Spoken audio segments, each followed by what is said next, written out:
भंडारा जिल्ह्यातील पवनी तालुक्यातील भावड गावाच्या वेशीवर असलेल्या मंदिरातील भगवान शंकरजींच्या मूर्तीची अज्ञातान व्यक्तीने तोडफोड करून विटंबना केल्याची घटना उघडकीस आली होती। यामुळे गावकऱ्यांमध्ये मोठा रोष निर्माण झाला होता। या प्रकरणी आरोपीला तत्काळ अटक करावी या मागणीला घेऊन शिंदेसेनेचे आमदार नरेंद्र बोंडेकर यांच्या नेतृत्वात भगवान शंकर मंदिर देवस्थान कमिटी आणि ग्रामस्थांनी भावड ते अड्याळ असा मोर्चा काढला। यानंतर अड्याळ पोलीस ठाण्यासमोर पोहोचलेल्या मोर्चेकऱ्यांनी ठाण्यासमोरचं रस्त्यावर बसून ठिय्या आंदोलन केलं। यामुळे भंडारा पवनी राष्ट्रीय महामार्ग रोखून धरल्यानं वाहतूक प्रभावित झाली। अप्पर पोलीस अधीक्षक निलेश मोरे यांच्या आश्वासनानंतर आमदार बोंडेकर व गावकऱ्यांनी येत्या शुक्रवारपर्यंत आरोपीला अटक करण्यासाठी वेळ दिला, अन्यथा मोठा आंदोलन उभारण्याचा इशारा यावेळी दिला। सरोज भोयर, पत्रकार, महाराष्ट्र लाईव्ह न्यूज, भंडारा।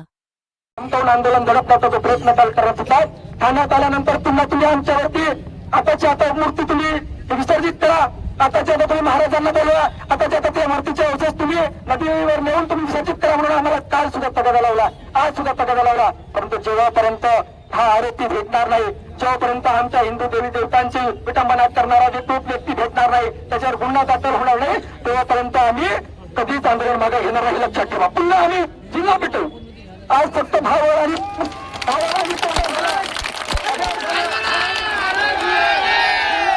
अख्खा महाराष्ट्र पेटवल्याशिवाय घेणार आहे, कारण आमच्या भावना, आमच्या श्रद्धा, कारण आमच्या माया बहिणी भगिनी रहिल्या, त्यांच्या खर्चातून तरी व्यक्ती मिळाला म्हणून मुलगा म्हणून किंवा कोणतरी जवळच्या व्यक्ती मिळाला म्हणून आमच्या महिला भगिनी रहिल्या।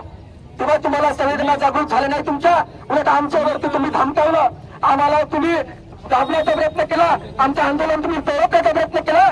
जर या प्रशासनामध्ये जर अशा पद्धतीचे जर आमच्यावर जर तुम्ही उलटपालट जर प्रहार करत असाल आणि आम्हाला जर धमक्या देत असाल तर आमच्यासारख्या लोकांनी करायचं काय?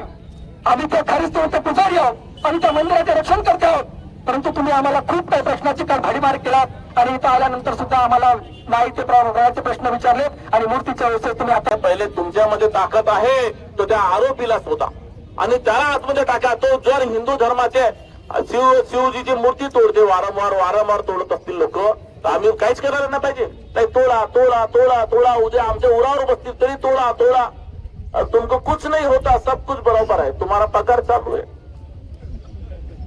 ऊपर की कमाई अलग से। हे आता चालणार नाही आणि ही लढाई प्रमोजी तुम्ही फिक्स करा, कोणते दिवस करताय, मंगळवारी करताय, शुक्रवारी करताय। शुक्रवारच्या दिवशी आज काही कामास्तव लोक कमी आलेत, पण शुक्रवारला भंडाराच्या इतिहासामध्ये सगळ्यात मोठा मोर्चा व्हायला पाहिजे। आपण म्हणतो ना, हिंदू खतरे में है, हिंदूला आपल्या अस्मितेची लढाई लढण्यासाठी आता ही वेळ आलेली आहे। छत्रपती गिरजा पार्वती म्हणतात ना, कटोंगे तर काय कटोंगे आता बटना नाही, आता सगळ्यांना एकत्र यायचं आहे आणि आपल्या हिंदूच्या रक्षणासाठी कोणाची हिंमतच कशी होते मूर्ती तोडायची? एखाद्या दुसऱ्या धर्माची मूर्ती तोडली असती तर काही शांत राहिले असते का? तर पोलीस प्रशासन हो हो हो हो केला असता। आणि आज आमच्या शिवजीची मूर्ती इतकी विद्रूप पद्धतीनं फोडलेली आहे, डोकं फोडलंय, हात तोडलंय, सगळं तोडलेलं आहे, तरी आम्ही चुपचापच बसायचा। आम्ही का संड आहोत असतो? मला वाटते आता संड नाही, आता गुंड झालं तरी चालेल। आपल्याला मूर्तीच्या जे तुम्ही विटंबना केल्या त्याला तुम्ही ताबडतोब करा।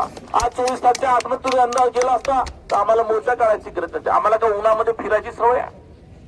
तुम्ही आम्हाला प्रवृत्त करताय, आम्ही आपल्या अधिकारासाठी आम्ही मोर्चा करतो। आमच्या आई बहिणी आहेत, म्हातारे लोक आहेत, त्यांच्या भावना रोज सकाळ संध्याकाळी पूजा करतात, ते रडत होते काल। आणि अशा भावनामध्ये जर एखाद्या एसपी सारखा माणूस पण तसं काही गुन्हा दाखल करू, कुठला कायदा कोणाची नोकरी करते? ती जनताची नोकरी करते का एखाद्या विशिष्ट लोकांची नोकरी करते?